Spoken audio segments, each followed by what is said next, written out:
Yo, good evening, everybody. Welcome to the Stochastic.com NBA Live Before Lock show presented by Underdog. I'm Dave Loughran at Lafayette_D with Adam Scherer. Ship My Money DFS. Got the fresh cut today.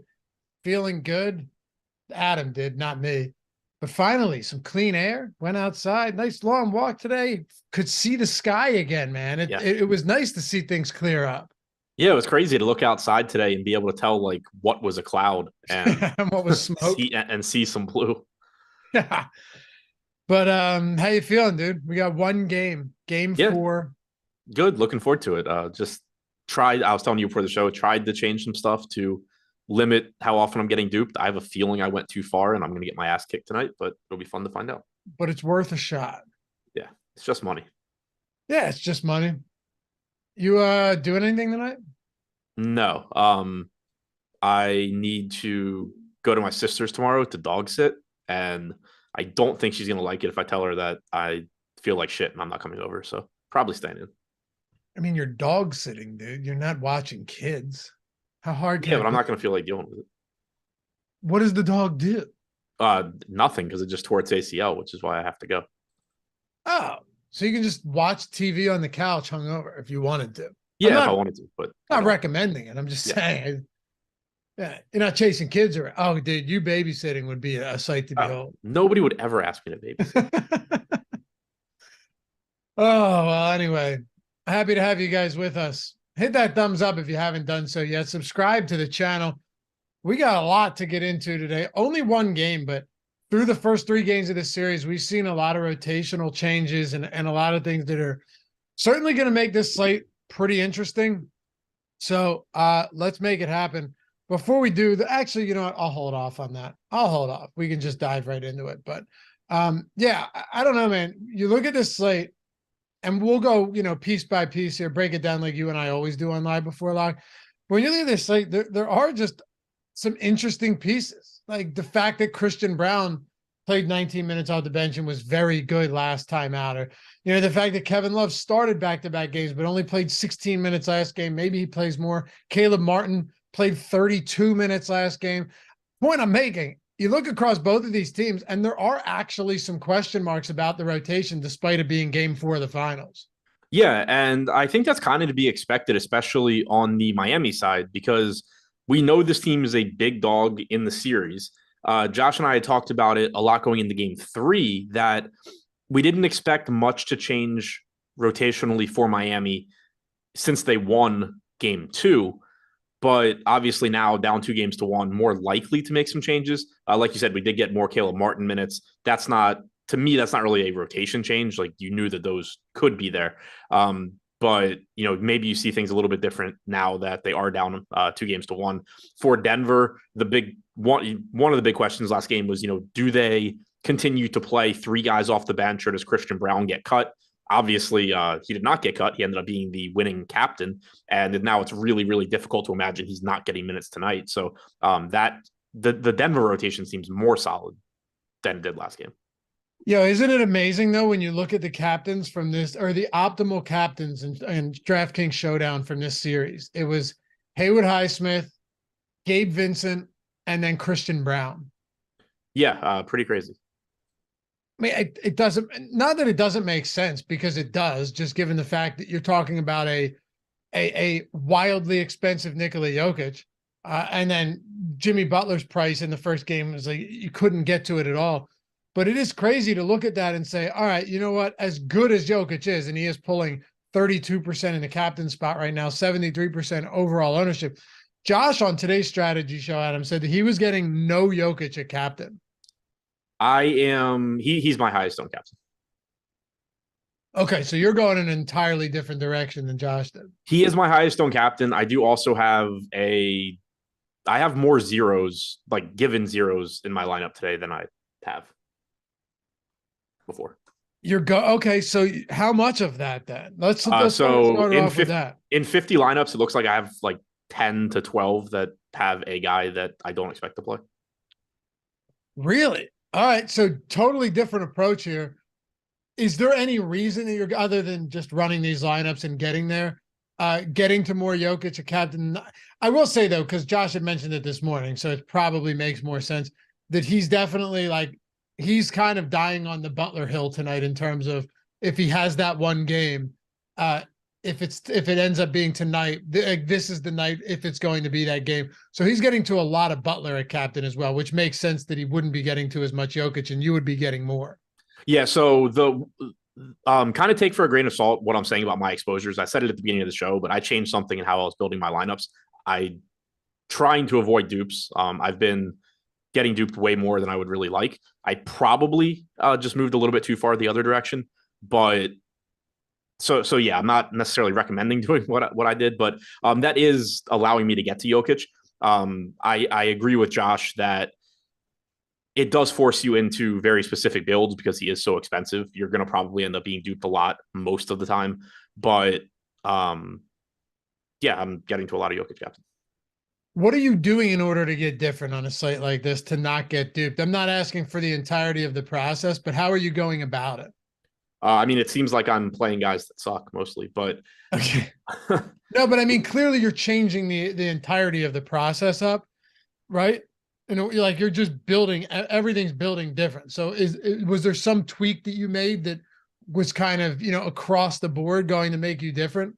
The tweak that I made was that in my sims, I tried to incorporate lineups that are going to be duplicated the most often and then devalue them when I run the sim. So, because obviously in an actual GPP, like the more you're duped, the less valuable that lineup is because it can't win as much. So I built something into the sim to do that. I just think it might have worked a little bit like too well.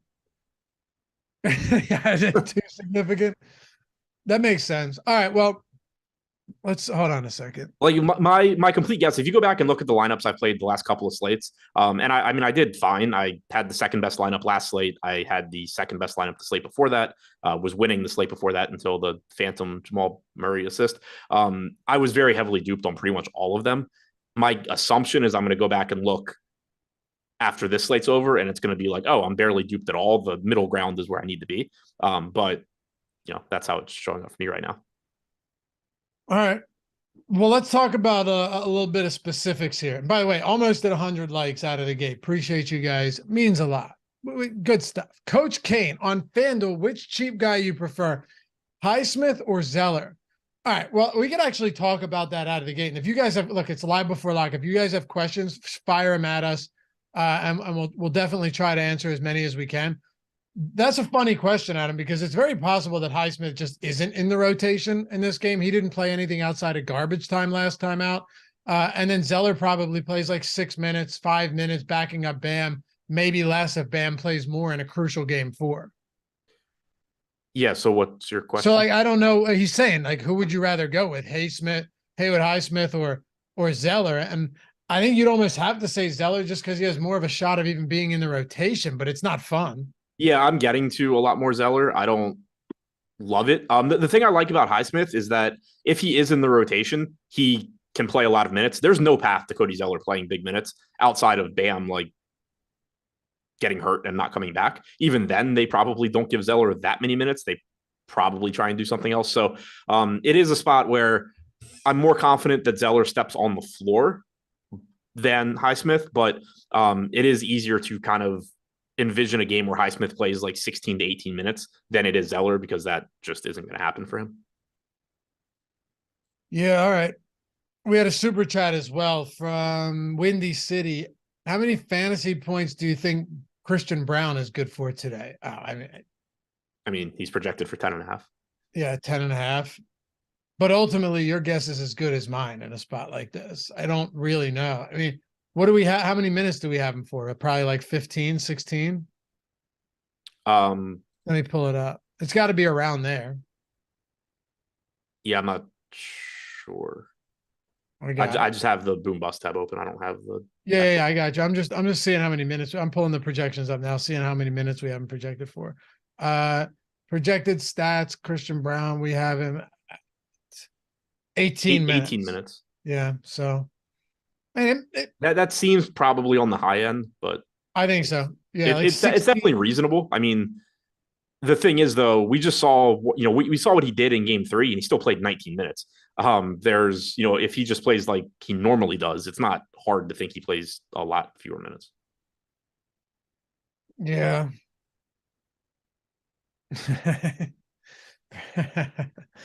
All right, I'm not going to get into that. We had another super chat from Darren. FanDuel, KCP and Love or Lowry and Christian Brown? KCP and Love or Lowry and Christian Brown? All right, let's see. Seems really close to me. It does. I'm just going to pull it up right now. So KCP, we have it 15.6.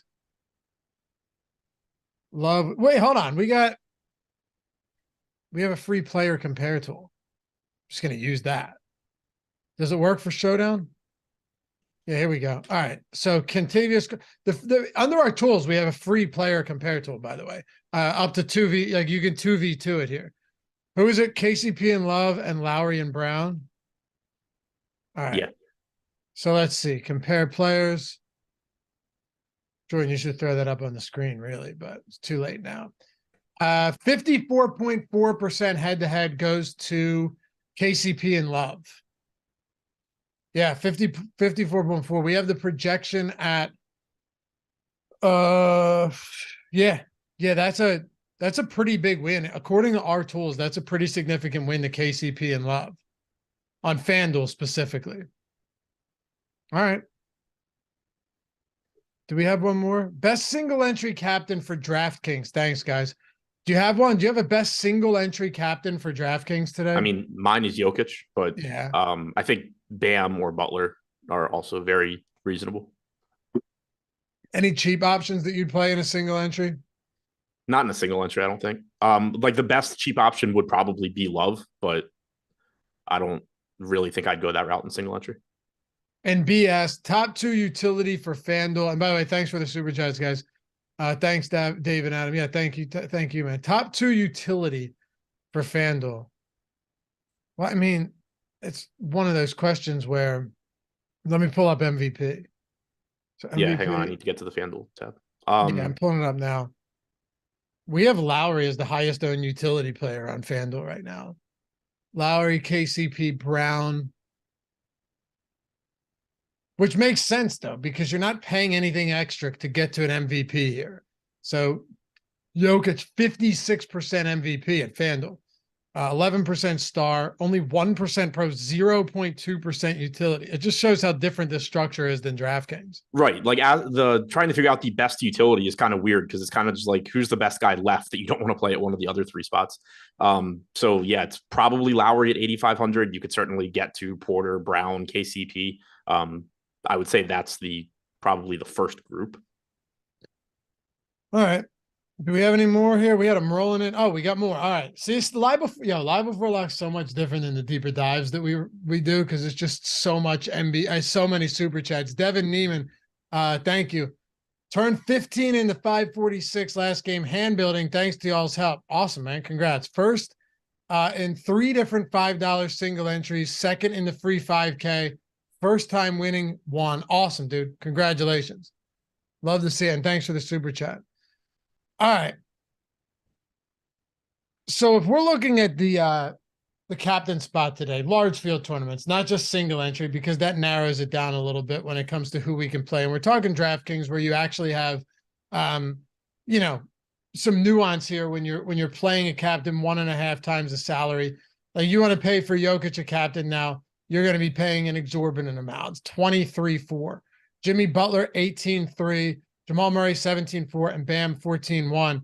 I mean, Nikola Jokic, clearly the highest owned captain, but Bam is having a really good series, Adam. And you've seen it, 3 straight games now. He's gone for 51, 41, 51, rebounding much better than we've seen.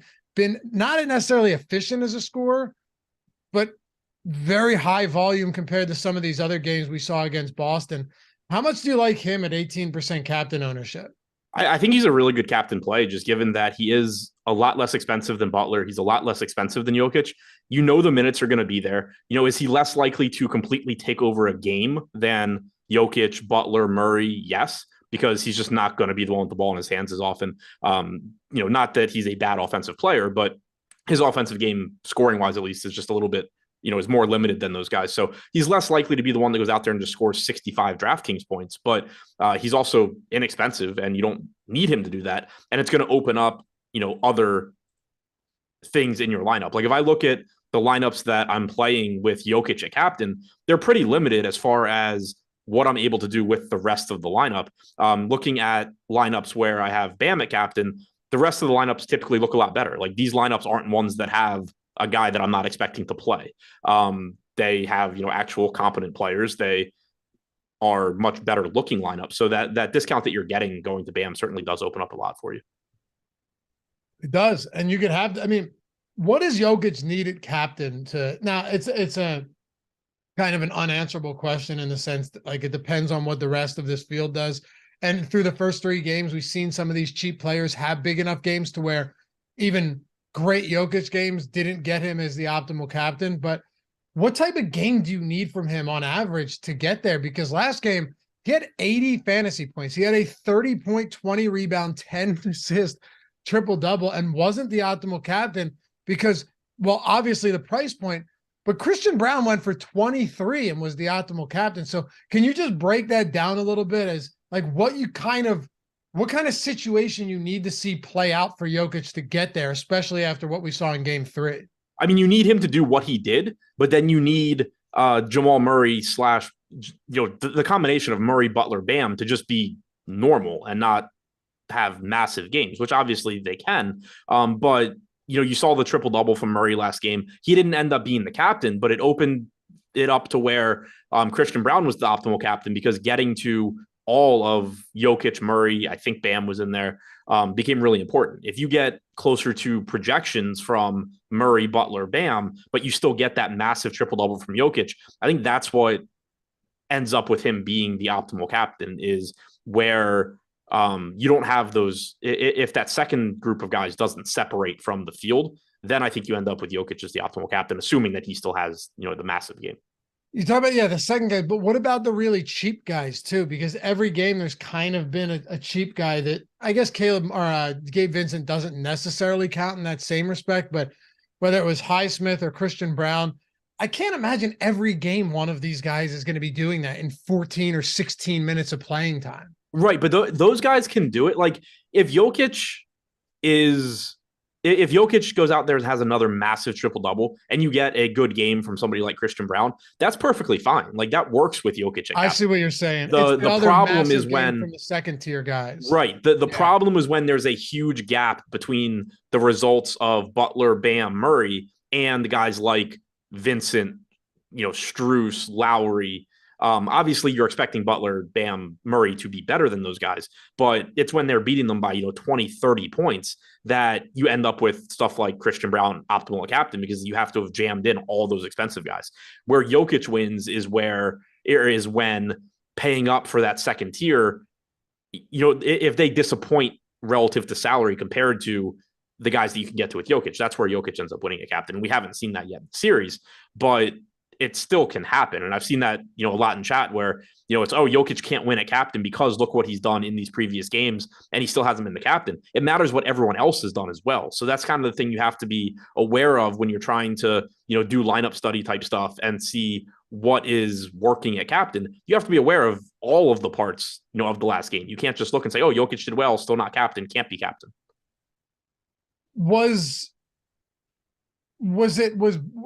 Were Jokic, Bam, and Murray in the utility spot in game 3? I don't know. I can't remember either. I only asked that because it felt like one of those games where, to your point, you needed all of those big games, but in order to get them, the only way you could do that was by playing a cheap guy at captain. Right. The winning lineup, the Christian Brown captain lineup, had Jokic, Murray, and Bam at utility. 66 points from Murray, 51 from Bam. It had Aaron Gordon, who went for 34.5. He wasn't as expensive as Bam, but he wasn't exactly cheap either. And then it had Lowry rounding it out. The second best lineup, which was the one that I had, was Bam at captain. So it still had Bam, Jokic, Murray, Gordon, Love, Christian Brown at utility. So, it still had three of those main pieces, and it was Bam at captain, which is why Bam's such a good captain, is he still opens the door for you to get Jokic plus Butler or Murray at utility. But it's still, let's say Murray goes for like 45 instead of 66, and Bam goes for 40 instead of 51. I think games like that is when you're more likely to be getting Jokic optimal at captain. So what was the only difference? Was it Gordon over Love, and then you could pay it down was a captain? The winning lineup had Lowry over Love, and then Christian Brown over Bam at captain. Okay, makes sense. Get into the weeds a little bit here. Before we do, though, appreciate all 1,150 of you guys hanging out with us on a Friday night. Underdog Fantasy sponsoring today's show. They had the payout booster the other day, and boy, did the fellas absolutely kill it. Let me show you what I mean by this. The fellas absolutely went nuts in this last promo that they did. Now, it was a payout booster, and they limited you to $5. But Josh and I did the live before, like, we just got flooded with tweets. 5 picks for $500. Hey, Laffy, not sure this is Hall of Fame worthy, but huge shout out to you, Josh, and the Underdog for this insanely great deal. Also pointing out I made a Twitter and first tweet to support y'all. That's one, right? That was just one of them. And then they kept coming because these are guys that just signed up on Underdog, hadn't been there yet. Big shout out to Laffy, Josh, and Underdog for the win. Here's another one, $5 and $500. This is the best promo I think, ever seen run on any of the pick'em sites.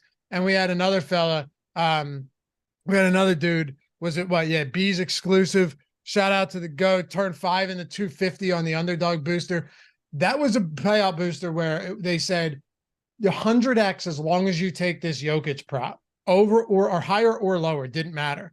Now, they don't have that one today, but I'm assuming they're going to bring this stuff back. Maybe game 5, 6, maybe there's a 7. I can only imagine what type of shit they're going to end up doing for NFL with these pick'em contests. If you're not at Underdog yet, it's pick'em contest, right? You pick 5 higher or lower props. You take the higher or the lower. If you hit all 5, you 20x. Of course, you can go 4 or you can go 3, 2. You can add insurance to it to make sure that you don't lose everything if you go 4 for 5. But yeah, we just had an incredible night the other night with that payout booster in game 2. And now they're running it back, not with the exact same promo, but with a Jimmy Butler free square over or higher or lower than 0.5 points. My recommendation, take the higher on something like this. Jimmy might not be 100% himself, but higher than 0.5 points, you're locking that in, and you're already, if you were going with a 5-play lineup, you're already locking in 1 win out of the gate. This isn't no Caleb Martin shit where like he almost didn't hit with an over half a point. Over half a point, Jimmy Butler, free square. Lock that in, get your lineups in. And if you're not, I know a lot of you are already on Underdog because we all do the best ball drafts there and the daily drafts and pick them. But if you're not there yet, link in the description, 100% deposit match bonus up to $100. If you have the 100, max it because now you have 200. You're doubling it out of the gate. But even if you only have 20 to throw in and you want to get in on this promo, you want to get in on the free square, you're still going to double up on your $40 bank, $40 or $20, turn it into 40 straight out of the gate. So yeah, wanted to throw that out there. Shout out to the boys the other day for having a hell of a night turning 5 into 500. Let's run it back, do the same thing on Underdog tonight, have a big game, and take advantage of that Jimmy Butler free square over there. Link in the description and in the chat. All right. So, Adam, we talked about a few things that are definitely going to kind of build the foundation of this slate. Now I think it makes sense to get into a few of these cheap options at captain in large field tournaments and see if there's some guys that we can target. Now, I don't think either you or myself are out here going, yeah, it's definitely going to be a cheap guy in the optimal captain tonight because it's been happening every game. Of course not. But are there any of them out there today that you think are viable or that you're getting a lot of? Not that I'm getting a lot of. I'm getting to real captains, which is nice. I mean, again, it obviously doesn't have to work out, but getting a little bit of Kevin Love at captain, getting a little bit of Lowry, Bruce Brown, Max Strus, but much more of the main pieces, Jokic, Butler, Bam, Murray. Okay. But like if you're going cheap captains, I think, again, assuming Love starts, him, Lowry, Brown, Strus are the guys I would get to next. Christian Brown was $1,200 last game. That's the only question I have. Now that he's 2,200, I'm not saying that's a massive difference, but if you're building a lineup with Christian Brown or Kevin Love at captain, how tough is it going to be to get different? Just thinking about this from the standpoint of like, are you just going to try and jam? Because if you're playing someone that cheap, you're just going to try and jam everybody else, right? Are there ways to get unique? You're probably the best guy to ask about it since you said you're trying not to get duped tonight. And I think that's one reason I don't have a lot of Kevin Love captain. It's a really interesting thing that Josh and I were talking about. I don't remember if we talked about it on the show or if we were talking about it off air, but it's really interesting because, like the most common way that people try and think about ownership and how it relates to being duped is, just the product of ownership. Because in theory, you can just multiply the 6 ownerships together and it's going to tell you like how often that lineup shows up. And then you can compare it to the size of the field and get a number. But the problem with that is that it doesn't get into what you're able to combine with somebody at captain. So we had talked about, I know we talked the other day on the show, Josh and I, about it being hard to avoid being duped when you go Jokic at captain because you're spending so much money there. You have very limited cheap options to balance it out. And so you just get funneled into a specific path. But the same thing happens with Kevin Love in the opposite direction because you're saving money at captain. And so while he's not a popular captain, and it can be, the thought could just be, oh, play Kevin Love at captain and you aren't going to get duped a lot. The problem is that it's the reason you're playing Kevin Love at captain, like you said, is to open up getting the maximum amount of Jokic, Butler, Murray, Bam that you can. And that's what everybody's doing. So yeah, Kevin Love might only be 5% owned as captain, but everybody playing Kevin Love at captain is doing the same thing. And so you're still getting duped a lot. And it can be difficult to get away from that because with it being NBA, you don't want to necessarily just leave a bunch of money on the table. Like you don't want to play Kevin Love at captain and then say, okay, but I'm just going to turn Jimmy Butler into Kyle Lowry and be different because Kyle Lowry, barring, injury, is never beating Jimmy Butler. So it's, it can be tough to find good ways to approach that. Yeah, that's a great way to look at it. And the only time that Lowry's beating Jimmy Butler is that play-in game where actually I don't even know if he beat him, but I'm assuming he did because he went nuclear. You remember the first play-in game that they lost? Vaguely. It was against Atlanta. Lowry went for 33, 4 and 5, 49 DraftKings points in 33 minutes. He shot 6 for 9 from 3. I don't necessarily anticipate something like that happening again. Jimmy Butler in that game, now I'm curious, 44. Yeah, so Lowry did outproduce him. But yeah, that is just few and far between, if ever, outside of that game. It was such a fluky performance. I think it's so easy to talk about getting to like Jokic captain, Bam captain, Murray and Butler and those type of guys. That all makes a lot of sense, especially now that we've seen such a price gap between Jimmy Butler and Nikola Jokic. Game 1, they were almost identical in price. Now you're seeing a huge gap, as it should be. Nikola Jokic, far better fantasy performer than Jimmy Butler. What about these mid-range guys? Because there's tiers here. You go Jokic 32% captain. Excuse me, I'm drinking a beer and I keep burping. 32% captain on DraftKings. Bam at 18, and then Butler and Murray at 12. Then it falls off a cliff. 6% Gordon, 4.5% Lowry, 3% Love. There's it just kind of nosedives after that. Outside of the cheap Kevin Love and maybe sprinkles of Christian Brown at captain, do you see any other mid-range guys worth targeting? Lowry, Strus, I'm getting to them a little bit. You could make a case for Gordon at 6,600. The nice thing about going mid-range at captain is you do avoid the issues that we were talking about with dupes, with Jokic and with Love, because you're just going to get more flexibility there. You can still get to the good pay-up options at utility, but you're not going to be forced into either playing, the same value plays as everybody else, or in the case of Love at captain, forced into essentially paying up for the same pay up guys as everybody else. So I think, get a little bit more flexibility, but the problem is that it kind of forces you into like a specific outcome where, you need to avoid any of those studs going off. And then you also need to avoid any of the value guys going off, which isn't a huge deal because to win a tournament, you kind of need everything to go your way anyway. But that's why you're seeing, less ownership there. But I think you also do probably see a little bit less in the way of dupes as well. So there's nothing I love as far as captains. But I think getting to a little bit of Lowry's fine. He's getting 5%. Aaron Gordon, a little bit more expensive, but at 6,600, like at least he's somebody that can go out there and have big games. He doesn't typically need to on this team because they don't really need him to score. You have Jokic, you have Murray, you have Porter as your 3-point shooter, at least supposedly. You don't need him to be the star in any one area, but he can do it all. So if somebody gets hurt, if somebody gets in foul trouble, if he just happens to have a big game, there are ways for him to get there. Like he's so good at everything on the floor, essentially. Here's a really good question from Nicholas Barrett. Nicholas, Nickkolas. I feel like that's the real Eastern European way to spell that name. Or would that be just Nikkolas? I feel like NIK is the really European way. That's what I said. That's what I was saying. I was like, is it the NIK feels like a hockey player, Right. Yeah. This is a good question, though. And thanks for the super chat, Nicolas.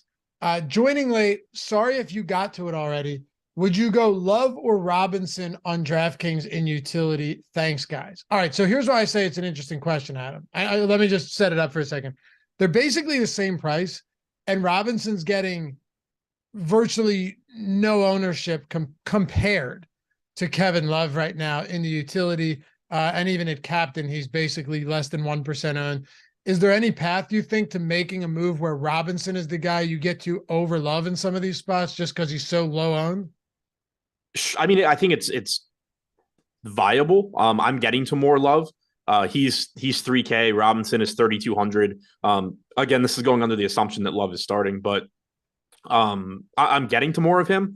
But I am also around the field, slightly over the field on Robinson at utility as well at 3,200. The path to Robinson having a big game is essentially that Max Strus plays poorly and Robinson plays well. Now, one thing that's interesting from last game, rotation-wise, is for most of this postseason, we've been seeing 48 minutes combined from Max Strus and Duncan Robinson. If one of them's not on the floor, the other one typically is. Last game, we got a lot of minutes where neither one of them were out there, and that's in part where these Caleb Martin minutes came from. In the first half, you got the normal Strus and Robinson combined for 24 minutes, but in the second half, Strus played the first 8 minutes of the third quarter. Martin then subbed in for him. Robinson subbed in towards the end of the third, played a little bit at the beginning of the fourth, went to the bench with he fouled, went to the bench, but it wasn't like an important foul, and then never came back in until garbage time. So that is one negative for Robinson, is that you didn't actually see the full 48-minute split between those two. But that doesn't mean it can't happen today, especially if Robinson were to come out there and actually knock down shots. If he's making his threes, he's staying on the floor. He was 0 for 1 in the first half. He went 1 for 1 in the second half, but again, just didn't play much, didn't shoot much. If he gets hot, they'll leave him in. But that rotation is a little bit concerning, really, for both Strus and Robinson, because before you were able to look at it and say, like, all right, one of these guys is playing a lot of minutes if they play well, because they'll just stay out there. Now with Caleb Martin being essentially a part of that three-man rotation, it does make it a little riskier to get to any of them. But to go back to the original question, Robinson versus Love, it's not like Love is safe anyway, or safe either. He only played 16 minutes. You basically got 2 8-minute rotations to start the halves. That's what we've seen a lot this year when Love has started. In the most recent games prior to this one, he did get that second half run, which was getting him to like 22 minutes. But you very easily could just be getting 16 minutes apiece from Love and Robinson. We got some good questions today and nice answer on. I mean, listen, someone pays for a super chat and they get an answer like that. Can't ask for more. Getting some good super chats today, though. Appreciate you guys. Also, 27 likes away from 200. I think there's probably 27 people out there that go, oh, shit, I forgot. And we say it's all right. We forget. I'm just here to, subtle reminder that hit that thumbs up. Atone for your sins here, live before like heading into the weekend. It's that simple. By the time I'm done talking, which who knows how long that'll take, we'll be at 200. I have faith in you guys. You hit that thumbs up yet, Adam? Yeah, I did when you said something about people forgetting. See what I mean? It's very effective tactic. It really is. But we got some good super chats today, and there we go, 215. See, people are good people. They just forget, and I don't hold it against them. I begrudge nobody except Brandon Katz. Luke Stone. Here's a good one. Is Martin's price tag too high for him to be a viable captain? So weird question just in the sense, Adam, that we've seen his minutes all over the place. And, you know, he was in the starting lineup, then he wasn't. Now he's, you know, out of the starting lineup still. Kevin, we just got the lineup same as it was. Okay, good, because I did not want to try and remake everything on the show. No, same as it was. And Denver's is status quo as well. Like, is there any viability to saying, you know what, I'm gonna captain Caleb Martin and hope we see one of those crazy Boston? It seems so unlikely, but people are thinking it. So, I mean, the answer is, I think the answer is no, it's not viable, with the caveat that if you're fine lighting money on fire, the one in like, you know, however many thousands of times it works, you're just getting paid $250,000 basically. Right. But like realistically, I don't think it is, just because of how expensive he is. He's $10,000 on DraftKings. Like, that's really expensive. That is not maybe we get 30 minutes from Caleb Martin and he pays this off expensive. That is like, we need Caleb Martin to go back to whatever he was doing against Boston in the last series, where he played the best basketball. Bruce Brown price. What'd you say? He should be like the same price as Bruce Brown. Yeah, I mean, he should be. Oh, I was looking at FanDuel when I said 10K. So 6,200. I'll say that's around where he should be. But but 93 at captain is still a decent amount. Bruce Brown's basically going to play the same role. He has 7,500 at captain. Right, and the thing you have to keep in mind with Caleb Martin is not only are the minutes really volatile in that he, you know, could play 32 minutes. He could play. I mean, we're getting 45 against Boston. You're not expecting that, but it could at least happen. But he's also not a great fantasy producer usually. So the production you got in that Boston series is not what you expect from Caleb Martin. So it is twofold, where if you're playing him at captain, not only do you need to get do you need the rotation to go your way, which it doesn't have to, but you need him to actually go out there and play really, really well like he did against Boston. So, and then on top of that, you still need it to be a situation where the rest of the pieces break in your favor, and playing somebody at that price is optimal at captain, because Caleb Martin can actually play really well, and there's still going to be a pretty high percentage of the time that it means you need him at utility, because, you know, Bam is the optimal captain or Jokic is the optimal captain or whatever it may be. So it's a very, very, very low probability play. I wouldn't do it. I don't think you get enough lineups that, you know, I would want Caleb Martin at captain. But again, if you just want to light money on fire and hope that you just get 250K by being super lucky, like it's a 1 game slate. So like, viable, I guess. Yes. Would I do it? Would I recommend it? No. Okay. Shamar, is it Glaspie? I can't see if that's an I. I'm assuming that's an L. Using the free super chat because he's a member here and he's got the sweet badges and he supports the channel, unlike some of you. I'm just kidding. I've had a few beers. You're all great. Murray or Jokic at MVP? I mean, it's kind of tough, right? Like, it's Jokic in a vacuum, but Murray could still win at MVP. He has the game in him. Yeah, I mean, it's kind of like, I mean, my answer, I guess, is Jokic because I have more Jokic, but they're two just totally different plays, because with Murray, you are able to get, you know, other pieces, or, you know, other good pieces around him. The reason that I lean towards Jokic, though, is that, like, looking at the lineups where I do have Murray at captain, I still have a pretty MVP.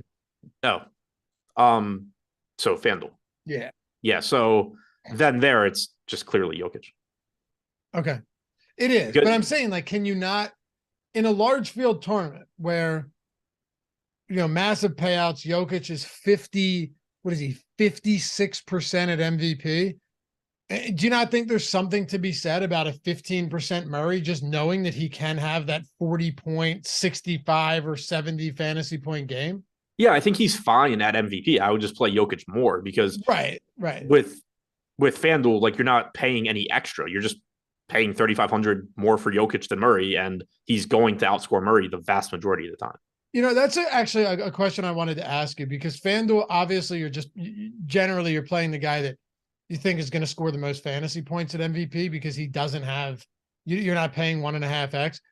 What are the nuances there to saying, like, you know, and clearly the topic of today's show is doing things to not get duped as much on a slate like this, where you know that there is still some upside in Murray and a few of these other guys, like with Jokic at 56% MVP, what are ways to get different there and not get duped on a site like FanDuel?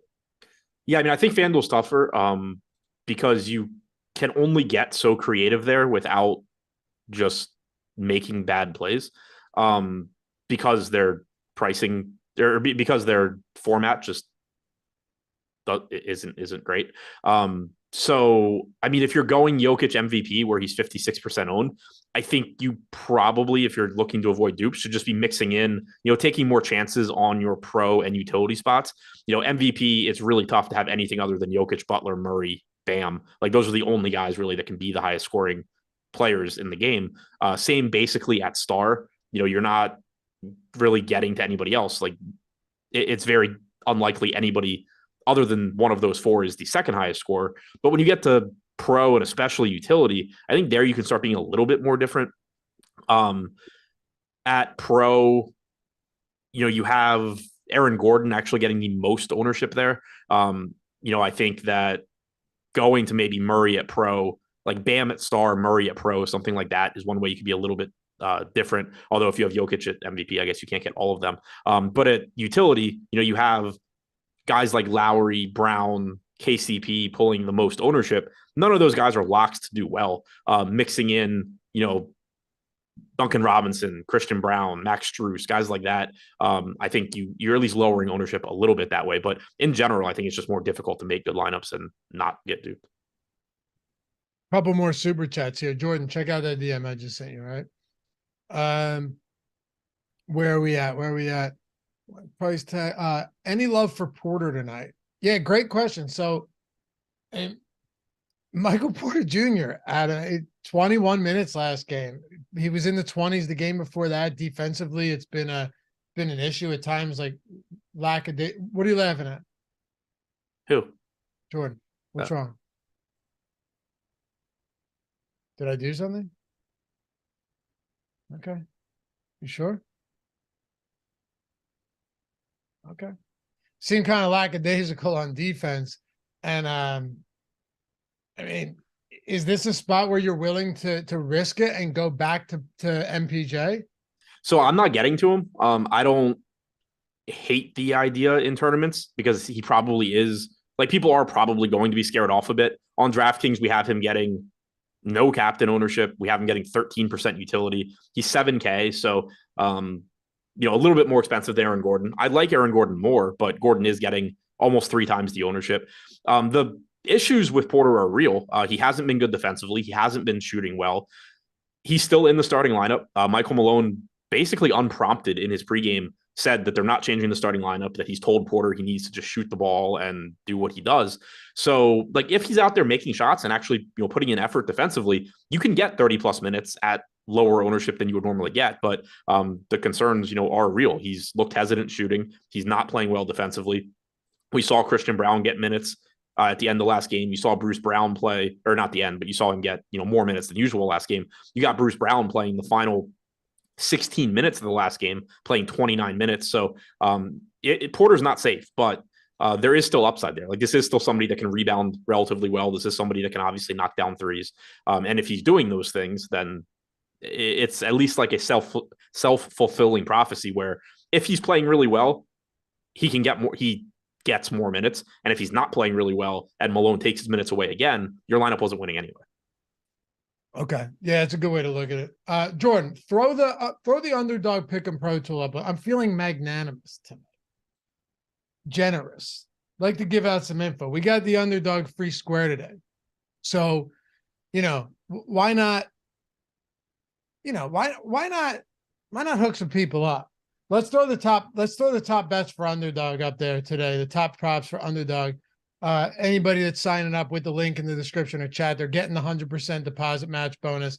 And now you got all of our top spots today for Underdog over on the Pick and Pro tool. We got two of them, 60% win rate, 59, 58, 58. Couple good ones in there. If you want to throw them in your cards, obviously you have the Jimmy Butler free square over, higher than half a point. Now you got a bunch of other, take a screenshot or some shit, screenshot that, keep those. and make it a little bit easier. And as Jordan said, yeah, 13 more likes to 300. I'm going to ask you after the show what you were laughing at, man. You really tossed me off my game, brother. But good thing I get back on the saddle real quick around these ways. Been doing this a while. All right. Also, if you're not rocking the Stochastic avatar, will you please go to stochastic.com/avatar and start using it? Whether it's DraftKings or FanDuel or wherever you play, use that. Throw it up there. You finish top 3 in a field of 5,000 or more. You tweet your wins to us at Stochastic HOF. And guess what? You get a free month of Stochastic Plus Platinum, $120 value. That's all you got to do. You have a good win. You're like, all right, dude, I entered the wiffle ball for 5 cents and I won $70. But this subscription I'm getting is worth almost twice as much as that. Sounds like a good deal. Plus, you get inducted into the Hall of Fame by me, and it's just a crowning achievement in anybody's life. So, yeah, tweet your wins to Stochastic HOF. Represent that Stochastic avatar, and let's make it happen. All right. Yeah, $70 million, man. You're right. 10 minutes left. Let's go. Windy City, Butler, Highsmith, or Murray and Green. I appreciate all these super chats for real, but yo, use the player compare tool. It's free. You can avoid asking us these 2v2s if you'd like, because we're going to use the same tools in order to pull this up. But Adam, Butler, Highsmith, or Murray and Green? Murray and Green. Green's definitely getting on the floor. Highsmith may or may not. Butler projects better than Murray, but we know Murray can outscore Butler in any game. So I would go that one. All right. You got your lineups in? Yeah. All right. Just making sure. Trying to swap some Cody Zeller to Highsmith. I need to know what type of Adam I'm dealing with in the final 10 minutes of the show. Yeah, no, I'm trying to swap some of my just random bench dudes to Reggie Jackson since he at least got on the floor last game. And then also trying to swap what I can where I have Zeller to Highsmith to kind of balance that out a little bit. Okay. We got Luke Stone, Love at captain, Robinson at utility. Wait, or Strus captain, Green utility. Love captain, Robinson utility. Strus captain, Green utility. I mean, it feels like Love and Robinson, but I don't. I'd probably lean Strus, but I think they both kind of suck. So the reason I would lean Strus, I think, is that I'm not sure there's a world where Kevin Love plays more than like 20 to 22 minutes. Like, I don't think he's ever closing. Yeah. Even in game 2, you're right. Like, even in game 2, when he was playing really well and he was plus 18 on the night, he still didn't close the game. Right. So, yeah. So, like, Green and Robinson are comparable in that. I mean, Robinson has, I guess, more potential for a big game just because if he's shooting the lights out, he'll stay out there. But I think I lean the second one just because, like, if Strus is if Strus is having that game where he's just, hitting 3 after 3 after 3, he can play 30 plus minutes. I don't think Love is ever getting there. Another question, another super chat: Highsmith or Zeller, or the cheap play? I mean, they're both pretty cheap. Yeah, Highsmith's like $200 say for the cheap play, right? Yeah, I'm assuming that says 4. I have more Zeller. I'm swapping what I can to Highsmith just because Zeller. It's one of those tricky spots where, like, Zeller projects better just because we're more confident he's going to step on the floor, but the ceiling is higher for Highsmith. We talked about this at the top because, like, Highsmith might play 0 minutes, but he could conceivably play like 16 to 18. There's no world where Cody Zeller plays 16 to 18 minutes unless there's some sort of like emergency for Bam Adebayo and he can't finish the game. Right. Nah, Jordan, I don't do cheesesteak pizzas anymore, man. I learned my lesson. They're so good. They're so good.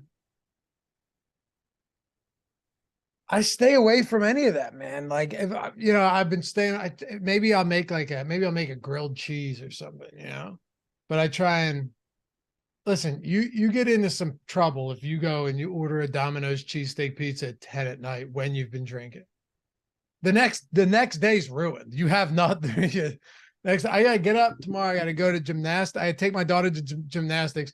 Then I'm gonna take her to breakfast. We do it every Saturday, and then I got to take her to swimming, and I get in the pool with her. So you gotta be careful these days. You know what I mean? You don't just like wake up and, oh, let's go swimming. No, you gotta be real careful. So no, I'll stop after a few more.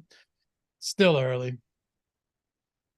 Rep, just pound water and go to bed. Thank me later. Dude, what am I, 16? Come on, there. I know the drill. You gotta hydrate throughout the day. That's the real trick. You hydrate throughout the day leading up to it, and then your business. Yeah, my problem is I always forget to hydrate. Right. Like you could chug a liquid IV at the end of the night and not drink water throughout the day. It makes no difference. But if you hydrate throughout the entire day, you feel pretty good. Windy City, Coors is water. I mean, yeah, pretty much. It's good water though. All right. We still got 1,150 people watching with us. Any other things that you think are viable to hit on? I think over the last hour, we've covered everything. It's not like Josh, where we just go off the rails for 45 minutes. So I think we've gone 55 minutes talking about, I think, everything relevant to this slate right now. I'm not sure. And if you guys have any questions, last minute questions, feel free to hit us with them. But if you have anything else, let us know. I'm trying to think. Like, we talked Porter. We talked all of these captain spots. Kevin Love, we've gone deep into. Duncan Robinson, you had a nice little monologue on that. Christian Brown, Cody Zeller, Highsmith. What guys getting 0 minutes projected are you playing today? You said you were making some swaps for Reggie Jackson, and I assume that's just because he did make it on the floor last game. Yeah, so I mean, the guys that I'm not even gonna say showing up, like just randomly had, like Zeke Naji, Peyton Watson. I'm swapping what I can to Reggie Jackson. Just again, he stepped on the floor. Obviously, that's going to move him ahead of these other guys. But yeah, it's not like there's anybody you're expecting to be out there. It's really, is there garbage time or not? Like I think I have like 1 or 2 Yurtsev in lineups who isn't going to play unless it's a blowout. But yeah, so I don't really have any I don't really have preferences amongst the 1K guys, but I am trying to get, I guess, Jackson the most just because he did leave the bench. If you're playing as a guy that's projected for 0, and yeah, Reggie Jackson did leave the bench late in the first quarter for Murray. Even the broadcasters were surprised by that, by the way. They're like, wait, yeah. Reggie Jackson set to check in? If you are doing that, though, and I know you're doing that, and what'd you say, like 12 to 15 lineups or something out of 150? Yeah, so out of 50. Oh, out of 50. Okay. What do you need to happen in a spot like that? Like, do we need all the other 1K guys or not 1K, but like 2K, 3K guys to stink? Do you need Jokic to go nuclear? Like, what do you need to, because we've seen it happen a lot this postseason, not with this series, right? But what do you need to happen in that situation to go out, have an optimal lineup or top lineup? So one is, Jokic just goes nuts. The other expensive good players, Bam, Butler, Murray, probably not more than like one of them to have a big game. And then, so I think you kind of just need like a low scoring game where Jokic goes nuts would be one way to get it done. The other way would be some random shit happens and Jackson gets in the game, or Yurtsev plays 3 minutes of garbage time and, puts up like 10 points or something. But yeah, it's low probability, but I think, it can get there. Like you said, we have seen it in the postseason. Did you watch the video yet that I sent you this morning? You sent me a video this morning? Yeah, in our group chat. Of the shark? Yeah, you watch it? No, I didn't. Why not? I didn't really want to watch a shark eat somebody. Really? Yeah, I like broken legs. I don't like. Oh, no, there's plenty of broken legs, dude. Not even a little morbid curiosity? No. Jordan, pull that up for everybody to watch. I'm just kidding. Don't do that. Crazy video off the coast of Egypt. Dude swam out a little bit too far. And you know what I learned today as I was looking this up, Adam? It was not a great white. It was a tiger shark. Okay. Rimpack just hit me up. He goes, Twitter for you feed right now is wild. That shark attack was great. Yeah, it was. Yeah, it is. So it was a tiger shark, not a great white. Now, normally, Adam, most people would say you'd rather be attacked by a tiger shark than a great white, right? Like prevailing I don't logic. really have a preference. What? I don't really have a preference. Really? Jordan, Yeah. What about you? Tiger shark or great white? You have one. You have to choose one. See, I think after what I learned today that you should probably go great white. And here's why. You probably lose a leg. You might not survive. But a great white takes a bite of a human and they realize what it is. And sometimes, and oftentimes they back off. The tiger shark has no discernible palate. So they just eat. They just, Yeah. They just eat. So like a great white, you're probably done hip down, you know what I mean, on one side of your body. But a tiger shark takes a bite and they're like, you know what, that's fine. You know, multiple surfers in chat saying great white over tiger, by the way. They'd rather get bit by a great white, right? Yeah. That's what I'm saying, because tiger shark are the second most attacks outside of great whites. But I thought bull sharks were really high up there because they live in shallow waters. Maybe. At least maybe that's just a US thing. I'm not a surfer and I'm not an ocean goer. Well, yeah, no, like I think the reason bull sharks are high on the list is that they're like, they can live in brackish water. Like you can catch them in like the bay. Yeah. But it's nice to have what I'm saying affirmed by actual surf. That like tiger sharks will just take you apart, and a great white might leave you alone and just leave you without a limb. Pretty crazy. I thought they relocated it. Okay. He had a full belly. You see that?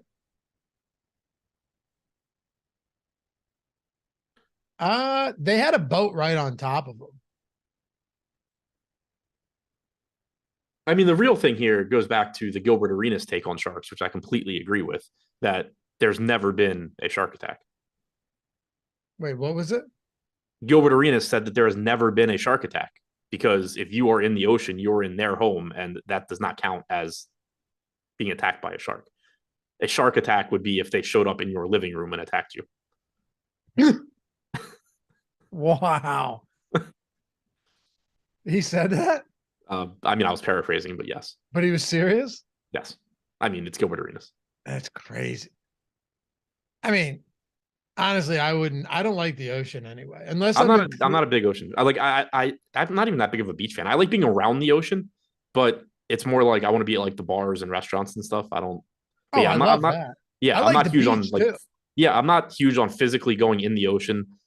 I'm not huge on like I get bored after an hour on the beach. Like I want to go do something. Yeah, but we grew up in an area where the water is just dark and you can't see anything. It might be different if we grew up in the Bahamas. Like that'd probably be nice. Yeah. I could see before I'm about to be eaten. Yeah, you walk out into the ocean, here, and you're just like feeling with your feet, like hoping you don't step on anything that like hurts too bad. Josh and I was saying this morning how like a piece of seaweed brushes up against you and you start jumping. Out. Yeah. Or fucking those horseshoe crabs and stuff. Yeah, I'm good on all that. Right. Yeah, but, it's not even that you're like ultra worried about sharks. It's that there's just so much other shit that can bite you or sting you, like jellyfish, horseshoe crabs, like all that. Yeah, it's not fun. You can't. I don't know about you, but off the Jersey Shore, you don't see more than a foot down, if that. No, it's gross.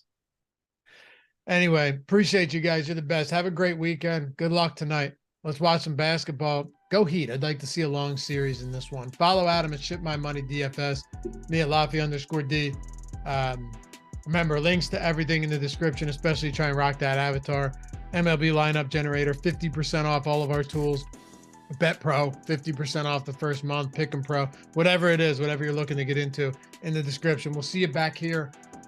I'll be back Monday, but we got content all weekend long as well. So have a great weekend, guys. We'll see you back here soon. Peace.